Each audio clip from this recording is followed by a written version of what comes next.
BFM Business, Intégral Placement, la valeur du jour. Il y a énormément d'introductions en bourse. On en parle un petit peu à travers toute la planète finance. On a vu aux États-Unis Snapchat et puis sur la côte parisienne ce profil Europcar ou encore ces dernières heures SPI. Pour en parler, Thibaut François nous attend du côté de Fastea à Nantes. Bonjour Thibaut. Bonjour messieurs. Pourquoi dans ces marchés, et on le voit encore ce matin, dans ces marchés hésitants qui semblent un petit peu chercher des catalyseurs, il y a toujours de l'animation sur ce thème des introductions en bourse? Généralement, on préfère se lancer sur un marché un petit peu plus boulevard que ces espèces de sinuosités qu'on a ces derniers temps, non? Bah écoutez, le marché est toujours haussier. Alors effectivement, on a une petite consolidation à très court terme, mais effectivement, le marché est toujours haussier à moyen terme.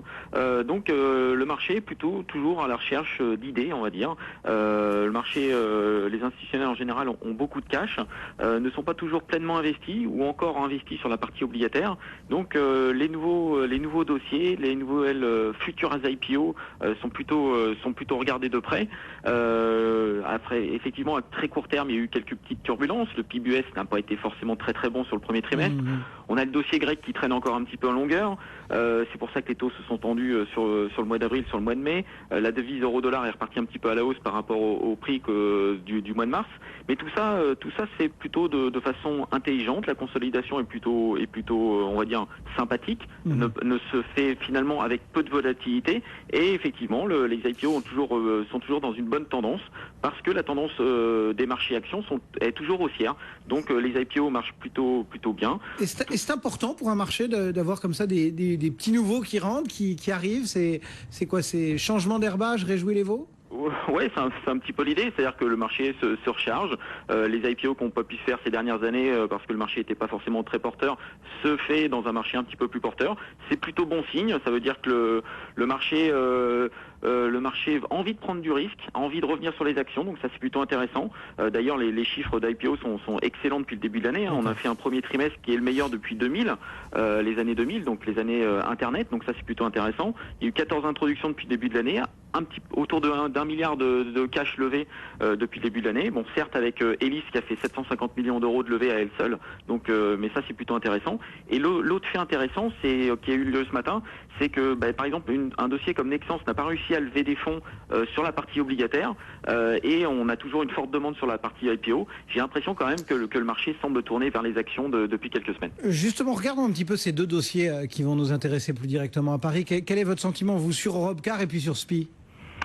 Écoutez, sur Europe, déjà c'est deux dossiers qui sont complètement différents. Là, on va parler d'Europcar. Effectivement, le Europcar, c'est un dossier qui est détenu par Eurasio. Eurasio qui décidément fait plutôt tourner son portefeuille depuis quelques semaines. Ils ont lancé l'IPO d'Elis en début d'année, donc ça c'est plutôt intéressant pour les porteurs de parts d'Eurasio. Europcar, c'est le leader européen du marché de la location de voitures. Ils ont 19% de parts de marché, mais c'est un groupe qui est extrêmement endetté. Il y a déjà eu des rumeurs de défaut sur sa dette obligataire déjà depuis quelques années. Clairement, l'objectif de l'introduction en bourse d'Europcar, c'est vraiment de se refinancer à moindre coût, de désendetter le groupe. C'est vraiment l'objectif d'Europcar. L'IPO se fait avec une augmentation de capital de 500 millions d'euros, donc c'est une somme qui est quand même assez importante.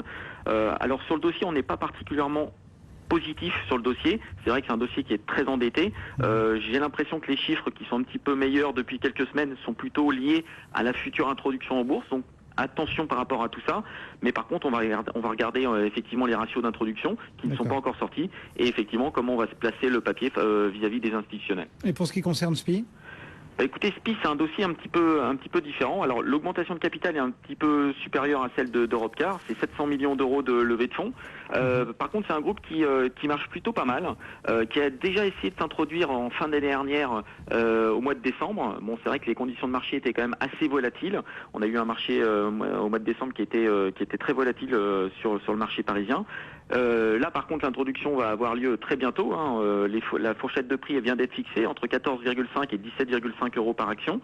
Début des négociations c'est dans 10 jours, c'est pour le 10 juin. C'est un dossier qui est assez cyclique, qui dépend assez des collectivités. Donc c'est vrai que si on veut jouer une amélioration globale de l'économie, le dossier SPI est plutôt un dossier intéressant. Alors maintenant, nous sur les introductions en bourse, généralement on est plutôt méfiant en règle générale, on n'est pas très actif. On trouve que les chiffres apportés sur les IPO sont plutôt flatteurs à très court terme. On n'a pas forcément d'historique, bien sûr, sur le dossier. Donc on est plutôt prudent en général sur les dossiers d'introduction en bourse.